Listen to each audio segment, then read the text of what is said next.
వచ్చేసింది ఆది శ్రావణం షాపింగ్ అంతటికి అతిపెద్ద కేజీ సేల్ తో పాటు up to 61% of 1+1 offers, combo offers ఇంకా మరెన్నో. CMR shopping mall.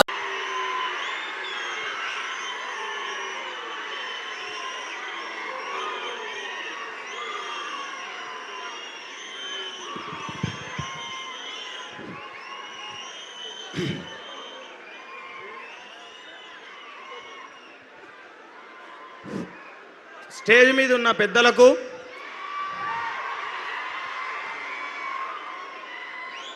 దయచేసి ఒక్క 4 నిమిషాలుంటే జరిగిన వాస్తవాలన్నీ మీకు అందరికీ కన్నీళ్ళు వస్తాయి. నేను చెప్తే బాధలకి జస్ట్ ఒక్క 4 నిమిషాలు ఉన్న తర్వాత మీరు మొత్తుకోండి. 4 నిమిషాలు నేను చెప్పేది వినండి అందరూ. జస్ట్ తెలంగాణలో పోలీస్ అభ్యర్థుల మరణాలు ఎలా జరుగుతున్నాయో క్లియర్గా చెప్తా.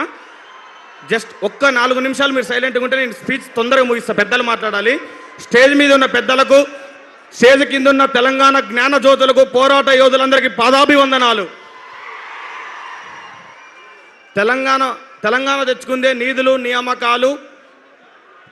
ద్వారా తెచ్చుకున్నాం. కానీ ఈ కాంగ్రెస్ ప్రభుత్వం వచ్చిన తర్వాత రైతులకు నీళ్లు రాకపోయే, తర్వాత విద్యార్థులకు నియామకాలు రాకపోయే, నిధులు ఎట్టిపోతున్నాయో ఆ దేవుడికే తెలియాలి. ఇప్పుడు పోలీస్ అభ్యర్థులలో చెప్తున్న ఒక స్టోరీ, నారాయణపేటకు చెందిన రమేష్ అనే స్టోరీ. ఇది మరలా ఒకసారి చెప్తున్నాను నేను, వినండి. మే నెలలో, జూన్ నెలలో తొలకరి జల్లులు పడ్డాయి.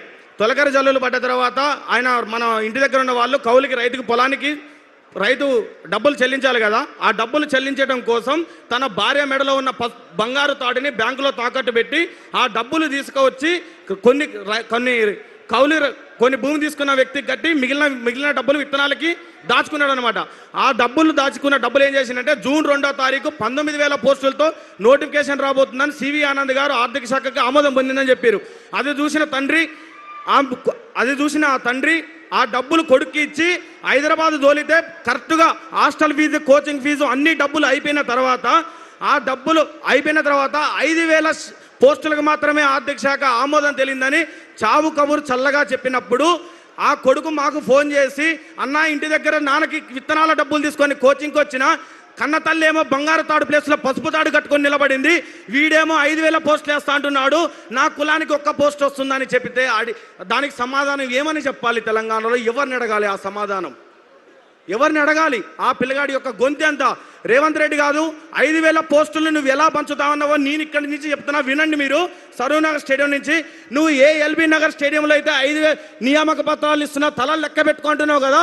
ఇదే మా పోలీస్ అభ్యర్థులతో ఛాలెంజ్ చేస్తున్నా, 5,000 పోస్టుల్ని నువ్వు రోస్టర్ విధానంలో SC, ST, EWS, BCA, BCD, ఈ NCC quota, CPP quota, MSP quota, sports quota, ex service అని కోట, హోంకోట కోటకి 15 రకాల కోటాలకి నువ్వు ఎలా పంచుతావో మా అందరికీ కూడా చూపెట్టు. 5,000 పోస్టుల్లో 3,000 పోస్టులు సిటీ సరౌండింగ్లో పోతే 2,000 పోస్టులు 29 జిల్లాలకు వస్తే మిగిలిన 1,400 పోస్టులు 33% మహిళల బొంగ 1,400 పోస్టులు 29 జిల్లాలకు 14 కేటగిరీలకి పంచు. నువ్వు పంచే ధైర్యం ఉందా? నీకు గుండె ధైర్యం లేకనే ఇన్ని రోజులకి 5,000 పోస్టులకి నువ్వు నోటిఫికేషన్ ఇవ్వలేకపోయినావు. అదే ఇచ్చే ధైర్యం ఉందా? ఒక్క కులంలో 1 పోస్టు కూడా రాకుంటే నువ్వెందుకయ్యా పోస్టులు నువ్వెందుకు ఇస్తున్నావు? అలాగే జీవన్ నెంబర్ 40 రద్దు చేస్తా అని నల్లగొండ, మహబూబ్ నగర్, ఖమ్మం, వరంగల్, కరీంనగర్ జిల్లాలలో 48 సీట్లు వస్తే తల్లి పాలు రొమ్ము గుద్దినట్టు నువ్వు ఆ జీవన్ రద్దు చేయకుండా నీ పార్టీ కార్యకర్తల కన్నా నీ జీవన్ నెంబర్ 40 బాధ్యతల్ని రోడ్ల వెంబడి తిప్పావు కదా. ఆ రద్దు చేయకుండా, జీవన్ నెంబర్ 40 రద్దు చేయకుండా దాని మీద క్యాబినెట్ సబ్ కమిటీ వేసి ఆ కమిటీ రిపోర్ట్ లేకుండా ఇంతవరకు ఇవ్వకులే. ఆ కమిటీ రిపోర్ట్ ఇవ్వకుండా టీజీఎస్పీ పోస్టులను రిలీజ్ చేసినట్లయితే దాని మీద కోర్టులో కేసేస్తుందని తెలుసుకొని ఈ తెలంగాణ ఉమ్మడి ఆంధ్రప్రదేశ్ వచ్చిన చరిత్రలో టీజీఎస్పీ పోస్టులు లేకుండా నోటిఫికేషన్ ఇచ్చిన చరిత్రలో రేవంత్ రెడ్డి గారు ఒక్కడ మిగిలిపోయిండు. ఇన్ని అవాస్తవాలు జరుగుతున్నాయి. అదే జీవన్ నెంబర్ 46 మీద హైకోర్టులో కేసు నడుస్తున్నప్పుడు రాకేష్ రెడ్డి అన్న మా అందరి దగ్గరకు వచ్చి ఆ రోజు ముఖాల మీద కూర్చొని ఏడుస్తున్న సమయంలో మేము ఓట్లేసిన ఏ నాయకుడు రాలే, మేము ఓటు వేయని రాకేష్ రెడ్డి అన్న వచ్చే మా కన్నీళ్లు దూర్చాడు. ఇక్కడున్న పోలీస్ అభ్యర్థులందరికీ అది గుర్తుపెట్టుకోవాలి. ఆ రోజు కేటీఆర్ సార్ గారు మాకు ఫోన్ చేసి, బిడ్డ మేము ఆ రోజు తప్పు జరిగింది మా వల్ల తెలుసుకోలేక దాని తర్వాత ఆ కేసుని కూడా సుప్రీంకోర్టు వరకు సార్ తీసుకెళ్ళి మనకు సహకరిస్తున్నాడు. అలాగే జీవో నెంబర్ 31 ఏజ్ రిలాక్సేషన్, ఇది ఎంత అన్యాయమో చెప్తా. కేసీఆర్ గారు 2022లో పోలీస్ నోటిఫికేషన్ ఇచ్చినప్పుడు 2010 కరోనా టైము, అంతకన్నా ముందు 2 సంవత్సరాలు లాస్ అయిందని జీవో నెంబర్ 48 జీవో 60 తీసుకొచ్చి 27 సంవత్సరాలు ఉన్న ఏజ్ని 32 సంవత్సరాలుగా పెంచాడు. నేను అంతకన్నా గొప్పని కావాలనే ఉద్దేశంతో జీవో 31 తీసుకొచ్చి 32 సంవత్సరాలని 34 తీసుకొచ్చాడు. 2024 ఫిబ్రవరి 7 నుంచి 2026 ఫిబ్రవరి 7 వరకు ఈ 2 సంవత్సరాల కాలంలో పోలీస్ నోటిఫికేషన్ వచ్చిందా? ఆ జీవో చెల్లని జీవో చరిత్రలో నిలిచిపోయింది. ఏ దరిద్రుడైనా ఏ మూర్ఖుడైనా ఏజ్ రిలాక్సేషన్ పెంచుతాడు కానీ జీవో అది గ్రహించిన సుధీర్ రెడ్డి గారు, మన ఎల్బీ నగర్ శాసనసభ్యులు, ఆ జీవోలు ఎవడు చూడడనుకున్నాడు. కానీ నిరుద్యోగ సమస్యలపైన కొట్లాడే సుధీర్ రెడ్డి అన్నగారు ఆ జీవోని పరిశీలించి వెంటనే ప్రెస్ మీట్ పెట్టడం ద్వారా నైటే జీవో నెంబర్ 87 రిలీజ్ చేసి 34 సంవత్సరాలు ఉన్న దాన్ని 32 సంవత్సరాలు 27 నుంచి 32కు పెంచాడు. అంటే నీ అన్యాయాన్ని ఎవడు ప్రశ్నించలేడా? ప్రశ్నించడానికి వస్తాడు, తరానికి ఖచ్చితంగా ఒకడు ప్రశ్నించేవాడు వస్తాడు. ఆ ప్రశ్నించడానికి వచ్చిన రోజు నీ పార్టీ కూక్కడ వీళ్ళతో సహా పెకిలించకపోతుంది. ఇందివాస్ ఒక్కరోజు దిల్సుఖ్నగర్ వచ్చినా మా పోలీస్ అభ్యర్థుల కష్టాలు తెలుస్తాయి. హాస్టల్లో అన్నం తినలేక సాయిబాబా టెంపుల్ అర్ధాకలితో అలమటిస్తూ స్టడీ హాలల్లో వెన్నుముక అరిగేలాగా కూర్చున్నా నువ్వు 5,000 పోస్టులు వస్తాయని చెప్పిన రోజు మా గుండె పగిలిపోయింది కదా. ఇచ్చిన వినతి పత్రాలు చిత్తు కాగితాలు లాగా చెత్త బుట్టలోకి వెళ్తుంటే సమస్యకు పరిష్కారం ఎక్కడ దొరుకుతుంది? ఎవడిని అడిగితే పోలీస్ అభ్యర్థులకు న్యాయం జరుగుతుంది? హోమ్ మినిస్టర్ సీఎం దగ్గర పెట్టుకున్నాడు, బోర్డు డీజీపీ ఆఫీస్ దగ్గర పెట్టుకున్నాడు.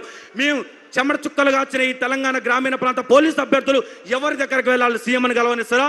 బోర్డులోకి రానిస్తారా? అంటే మేము ఎవరిని అడగలేమని కదా. రాజ్యాంగం కల్పించిన ఓటు హక్కు ఉంది కదా, నువ్వు వస్తావు కదా మళ్ళీ మా ఇంటికి. ఆ రోజు నీ పతనం నీకు గోరి కట్టే రోజు దగ్గరలో ఉంది. గుర్తుంచుకో, నువ్వు మమ్మల్ని ఎంత మోసం చేసినావో కడుపులో అదే రగిలిపోతుంది. చివరిగా ఒక విషయం, కేసీఆర్ గారితో ఎప్పుడు నువ్వు పోల్చుకుంటావు కదా, 5,000 రైతు బంధు ఇస్తాను, నేను 6,000 ఇస్తాను, నేను పింఛన్ 2,000 ఇస్తాను, 4,000 ఇస్తాను. అదే కేసీఆర్ గారు 47,000 పోలీసు ఉద్యోగాలు ఇచ్చాడు. ఇది వాస్తవమా కాదా? పోలీస్ అభ్యర్థులందరూ చప్పట్లు కొట్టి చెప్పాలి. 2022 పోలీస్ నోటిఫికేషన్లో 18,000 పోస్టులతో నోటిఫికేషన్ ఇచ్చినప్పుడు నేను అంతకన్నా గొప్పవాడు కావాలి అనుకుంటే 20,000 పోస్టులతో నోటిఫికేషన్ ఇవ్వాలి. కానీ 5,000 పోస్టులతో నోటిఫికేషన్ ఇస్తే మాటల్లో కాదు, రేవంత్ రెడ్డి గారు చేతుల్లో చెప్పాలి.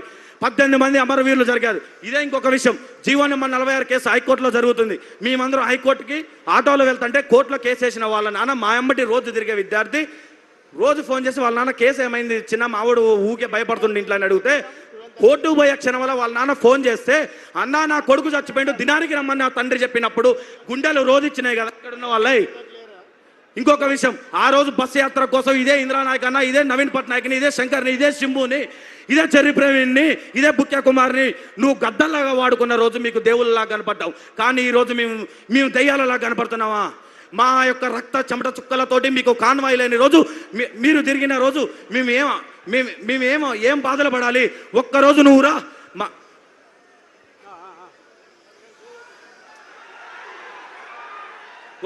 ఒక్కరోజు నువ్వు వచ్చి మా అవస్థలు పడు. 33 రోజులుగా దేవుణ్ణి ప్రార్థించినట్టు నిండు ఎండలో కానీ వర్షంలో కూడా దిల్సుఖ్నగర్లో మొత్తుకుంటుంటే మా యొక్క ఆర్తనాదాలు విని నువ్వు ఎండ్రిని తాగి చచ్చిపోమంటావా? నువ్వు నన్ను కన్నవా? నువ్వు నాకు అన్నం పెట్టినవా? నువ్వు ఎవడివిరా నన్ను చచ్చిపోమంటానికి? బాయిలో దూకి చావమంటావా? నీకు ఓటేయడం కోసం ఇదే జీవో నెంబర్ 46 బాధ్యులు నీకు పోలీస్ అభ్యర్థులు నువ్వు అనుకుంటున్నావేమో.